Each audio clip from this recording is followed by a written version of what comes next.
They hosted one. Another program is this internship. And I'll talk a little bit later on how I got into the internship. But to go off what Gene said, the internship is a lot of administrative, typical intern duties, but the real benefit of it are those behind-the-scenes events or interactions that you get to do. One of the most interesting things I was able to do early in my internship experience was FEMA hosted a 2-day emergency management seminar over at the DHS building over in downtown, and I was able to go to that and stand in for the director for 2 days. And it was interesting because one of the topics they talked about was the relief efforts that had gone on in Haiti. And a lot of the people at this conference were people who had actually gone to Haiti to help with the relief effort. And it was interesting not only as part of an internship and a professional development and things you want to know or people you can meet to possibly help you get a job, but it was also really interesting learning about just how things work, and there are a lot of connections between what we learned in class with the policy process and all the different complications and things that happen as part of that, like intergovernmental. The past Mr. Abel talked about a lot of things as far as emergency response that were talked about during this conference I was able to go to. I remember one of the most interesting things that mentioned was some guy was talking about all the difficulties that happen when you are shipping goods with military aircraft pallets and commercial cargo pallets that are different sizes. This guy talked for like 10 minutes on all the difficulties that arose when they're in Florida. They're trying to get these supplies from the U.S. to Haiti, but the airplanes are configured differently. Things you don't really think of, but not to go off on too much on that tangent, but those types of opportunities are things that I don't think are available just for interns or for normal graduate students. I was probably the only person there, I think, who's not a federal employee whose job was involved in emergency management or disaster response. But because of my internship, I got to sit in and see the interaction happen between all these different types of people from all sorts of agencies. And it wasn't just federal, there was a lot of state and local representatives there too. Can think of other things that I've been able to go to. Well, I think what you touched on with the pallets is interesting because the way you start to problem solve will just be different because you're going to see how executives solve problems. And there's things we have to deal with, like with H1N1. Who gets the vaccines? Where do we stockpile it? Really difficult choices, or even little things like if with Feds Feed Families, if we're collecting thousands of pounds of food, how do we transport this food? How do we get it from all these different agencies together? How do we count it so in a meaningful way? We developed a partnership with the Chicago Public Schools, and we're specifically working with students who are homeless. What do they really need? How do you address that? How do you address that when the parents aren't interested or aren't able to help in the way they'd like to?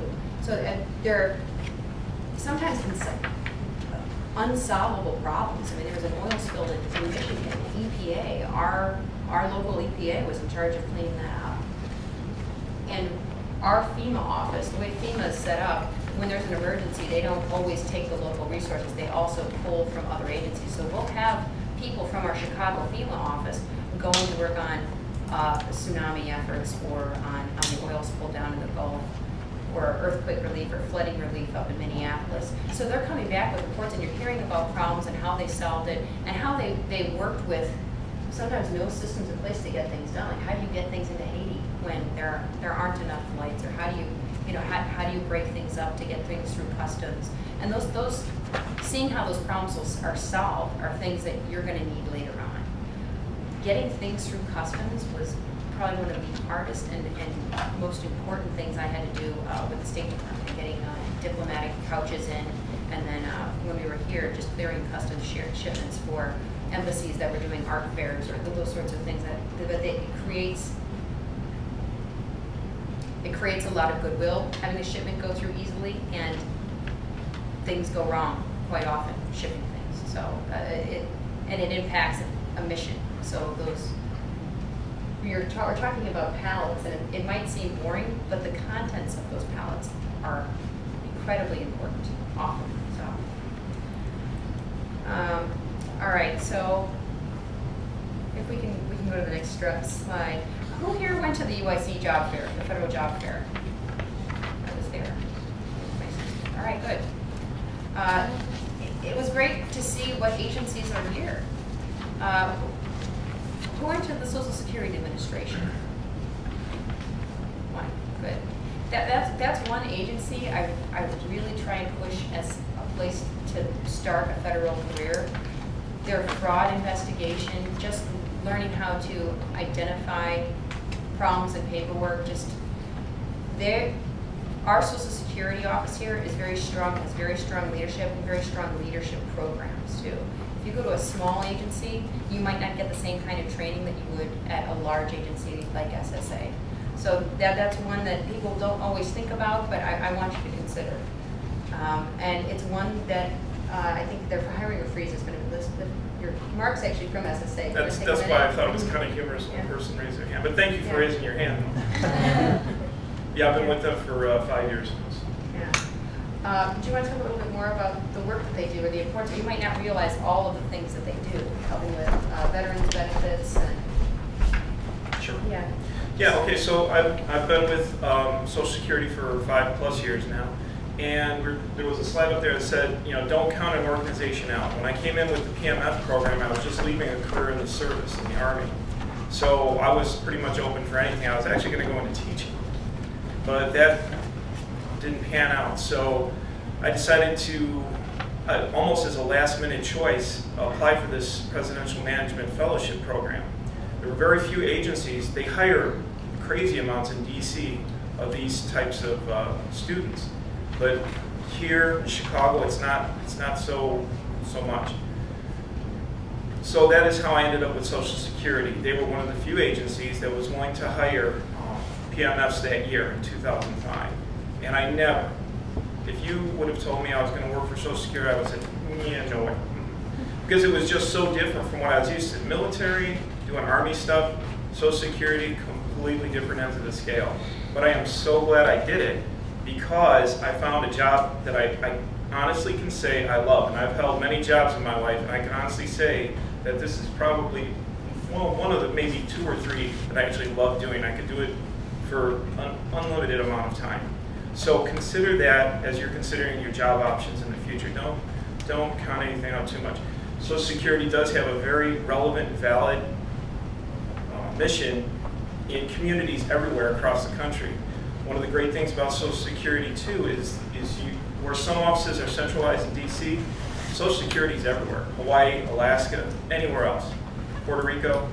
So you always have the option of, you can ask, I mean I get it, but you can ask for transfers, and the larger the city, the greater your options are. They're very supportive of employees. I can't tell you how many hardship transfers that we've had to Chicago because people have family here, maybe an older parent, and our region, and I think the other 9 regions are similar, they're willing to accommodate people.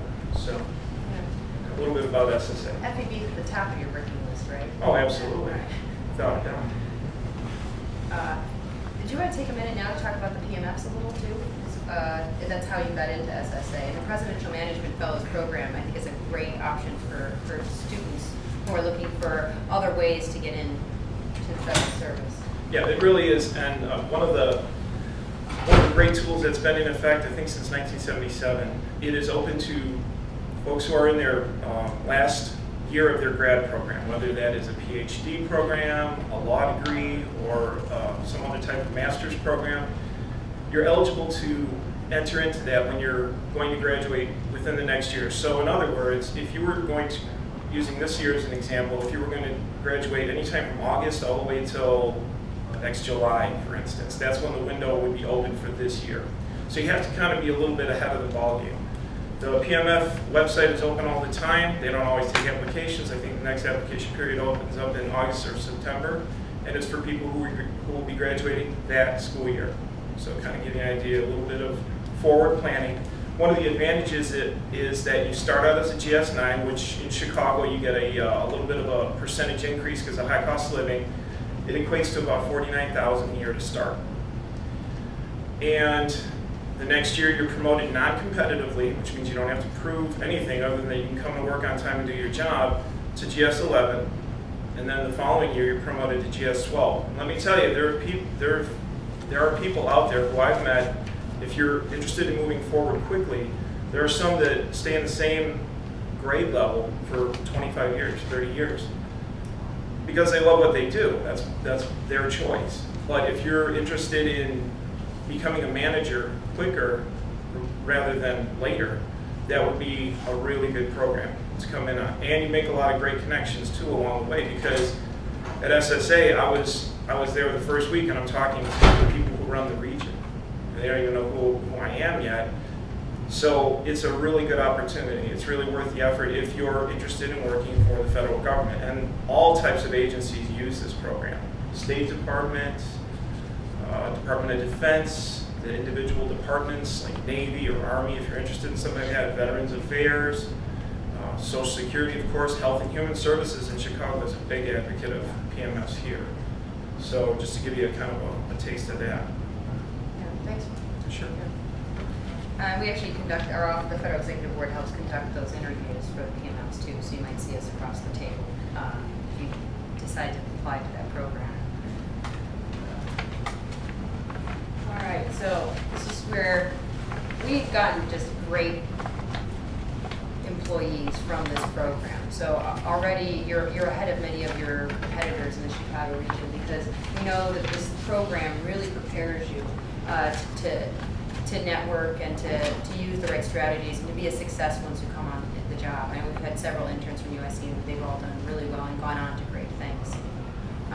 You know, I just want to look back to something that you said. You had mentioned going to that FEMA conference, and when we're looking for the interns, we really do look for someone who could stand in for us for meetings. So we're looking for somebody who's very comfortable operating with high level people. So someone who's not going to get nervous or starstruck if you're with someone you might see on the news that night. So that's something we're thinking about. And I know I've had interns come back to me and said, you know what, now that I'm in an entry level job, my boss wouldn't allow me to go to meetings that you used to let me go on your behalf. Like they do, you get a lot of exposure to meetings that you're not always going to be able to go to, but someone who's now with labor mentioned, she said, so my boss would normally not let the entry level person go to this, but because I already had those contacts with that bureau, they're allowing me to continue on with these meetings. So she's carried with her the Federal Executive Board internship, like just having that credibility with her. And I think the PMI is the same way. When we see that in a resume, PMI, it carries with it a lot of credibility. So informational interviews, I wish we had talked about this before the UIC job fair here, because the federal job fair was a great way to actually meet people from different agencies and hear about the jobs that they have open. So the next time that comes up, that's something you want to make sure you go to. We do it once a year, and it's in the spring. I'm not sure if the next one will be here or not, but it's always at a local university. I think last year was at IIT. And that GCRC, the group that Mike was talking about, they're the ones that organize that every year, so it's at a different university.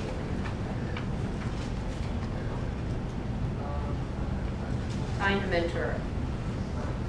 You guys have them here. You're already at such an advantage because your instructors know so much about the federal government, how to get in, and how to be successful once you're in. So use them. Dr. Laporte has a resume book where she's trying to keep it updated. Make sure that she has your information, that she can look at it, because you've coached a lot of great people through the program. And then look for other people you know who joined recently. The FED interns I know, I love hearing that you guys get together sometimes. And so once you're even into the federal government, find the other intern networks, and you can do that either through going to the lunch and learns. There's federal lunch and learns where people get together. There's well-feds events where people go on walks together, or slopes or tours together, but to always look at increasing your network. You may already know a federal employee too. If you have a family member or a friend, reach out to them now about how they got it, hear their story, and talk to them about the openings they might anticipate coming up when you graduate.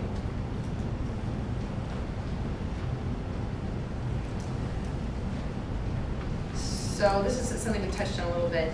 Interns get picked from our office because people know them. They still have to compete for jobs, but they obviously have an advantage because they already have a security clearance and they have the network.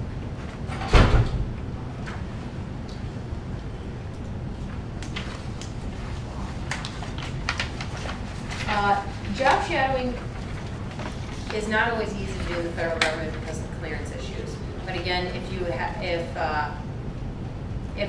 you're selected for the FED Fellow program, this is something where we've we've let people go into the Office of Foreign Missions. We had somebody who was excellent and wanted to work for the state